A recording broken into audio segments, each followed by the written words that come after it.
welcome to another A&L Magazine YouTube video.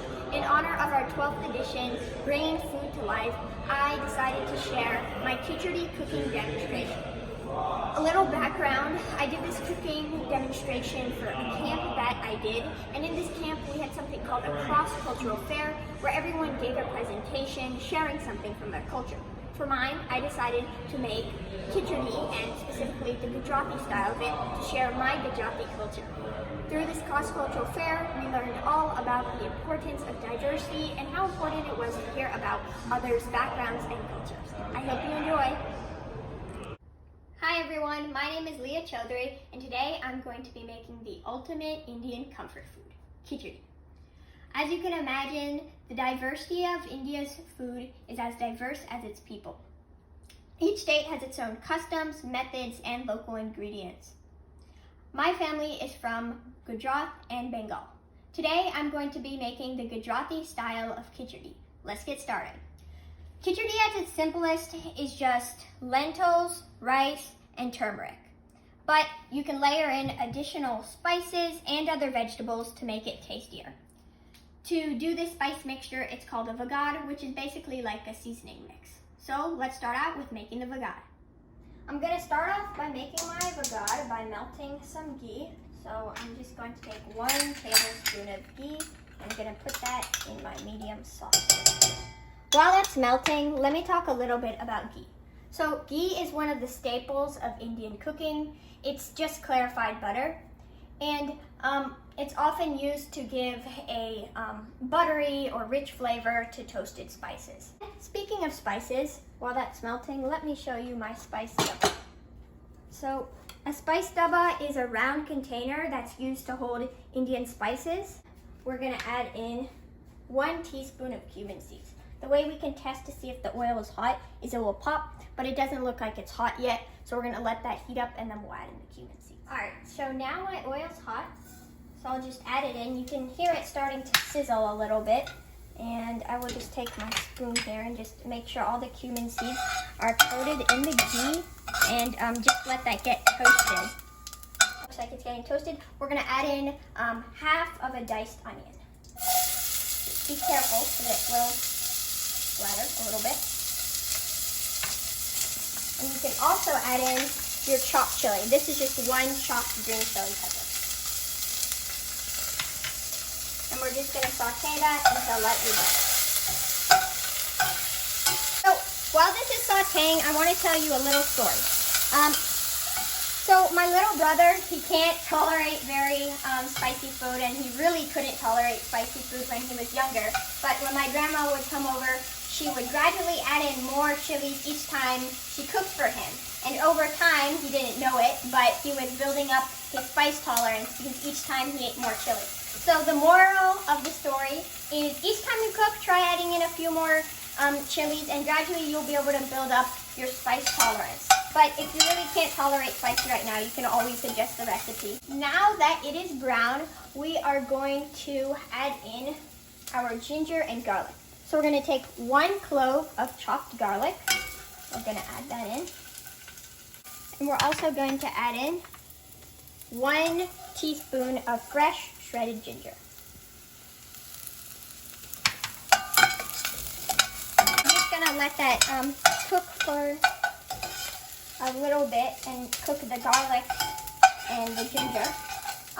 But then while this is sauteing again, I want to tell you a little bit about the history of Gujarat. Gujarat draws its name from the Jara tribe, and one of the most popular festivals in Gujarat is called Navratri. At Navratri, one of the popular dances done there is called Garba, and it's done for the Hindu god Krishna. During that Garba, people dance and they clap their hands to keep time with the rhythm. It looks like our garlic and ginger is cooked now. So now we are finished with the vagad. Now we can do our simple khichdi recipe. So I'm just gonna keep that heat, and I'm going to add in half a cup of yellow lentils, half a cup of rice, 3/4 teaspoon of turmeric.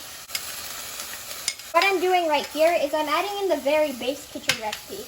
I mentioned that simple khichdi is basically just this, but you can add in the spices to make it tastier. And then I will just stir that gently. Add in 4 cups of water. Pour that in. And I want to bring that to a boil, so I'm going to turn that up. I'll just stir that. And this is kind of the base of the khichdi. We just have to bring that to a boil, and then we'll cover and simmer it. While that's coming to a boil, I want to tell you a little bit about my background.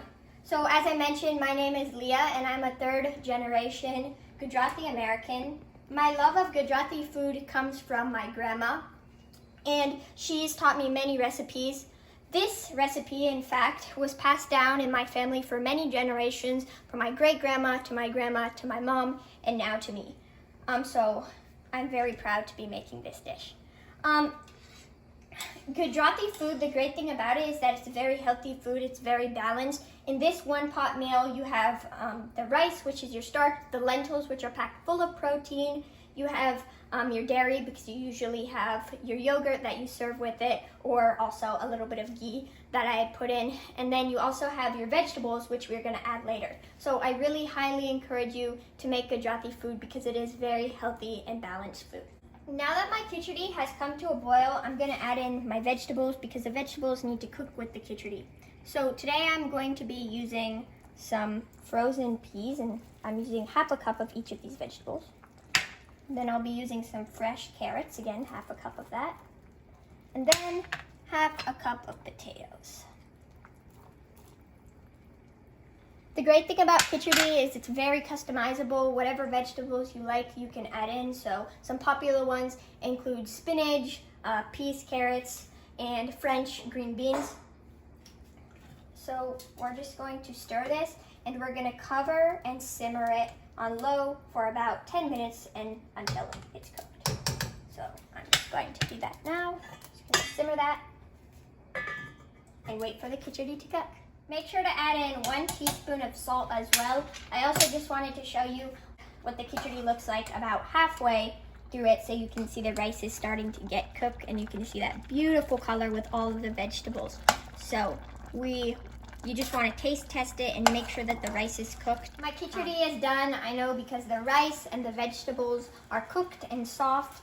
Oftentimes it can be hard for me to feel connected with my culture, but cooking for me is a way to connect with it, and especially cooking khichdi is a way to connect with my Gujarati heritage. My khichdi is now ready. I put it in the bowl and shaped it, garnished it with some cilantro, and served it with some yogurt. I hope that you enjoyed watching me make this khichdi, and I really hope that you will try making this hearty, balanced, and healthy one-pot meal. And then from that, make more Gujarati and Indian dishes. I hope that from this cultural fair, we can learn more about each other's cultures and be proud of our heritage. Thank you so much for watching, and I hope you'll make khichdi.